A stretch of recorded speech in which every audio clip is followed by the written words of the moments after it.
আমাদের সমাজে ছেলে এবং মেয়ে উভয়ের কাছে গিয়ে বিয়ে পড়ানোর যে নিয়ম, এটা কতটুকু শরীয়তসম্মত? এইরকম বিয়ে যদি পড়ানো হয় তা কি সঠিক হবে নাকি পুনরায় পড়তে হবে? শেষ প্রশ্ন। স্বামী স্ত্রী দুইজনের, ছেলের বর আর কন না, বরে আর কনে বলা হয়, দুইজনেরই অনুমতি লাগবে, দুইজনের অনুমতি লাগবে।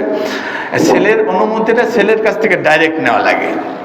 মেয়ের অনুমতিটার বিষয় আছে যে মেয়ে নিজে দিতে পারে, অথবা মেয়ের গার্জেন হইয়া, অলি হইয়া তার বাবা, চাচা, ভাই, বড় ভাই এরাও দিতে পারে।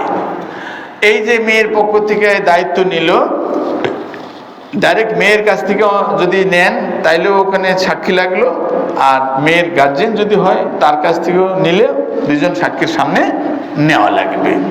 এখন আমাদের দেশে যে সুরাতটা হয়েছে, এই সুরাতটা হলে আমরা তো মোটামুটি এই কয়েক জন্ম আগে হিন্দু ছিলাম, এটা তো আপনারা সবাই জানেন।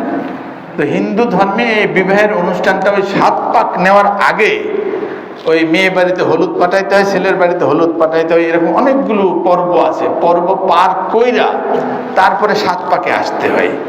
তা আমরা যেহেতু এখনো রক্তের ভিতরে ওরকম একটা ভাবটাব আছে, আর প্রত্যেকদিন পূজায় তো যাইতেই আছি, সব মিলাইয়া ওই বিবাহটা এখনো ছাড়তে পারি নাই। যার জন্য আমরা করি কি, আমাদের মেয়েদেরকে ওই থাকে ওখানে, ভাবিরা, চাচিরা, খালারা সব রয়েছে, এরপরে হুজুর আর কাজী সাহেবের একটা কিতাব নিয়ে ওখানে পাঠাই দিতেছে। ওই ভিতরে যাইয়া সবার সামনে কইতেছে, কবুল 3 বার কইরা অমুক জায়গায় অমুকের গ্রামে এত টাকা মহারানা ধার্য করিয়া বিবাহ সম্পন্ন করতে চায়, আপনি রাজি?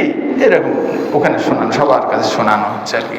তো এই পুরুষরা ওখানে যাই, আবার সাক্ষীও সাথে যায়। এইটা তো শরীয়ত এলাও করার কথা না আর কি।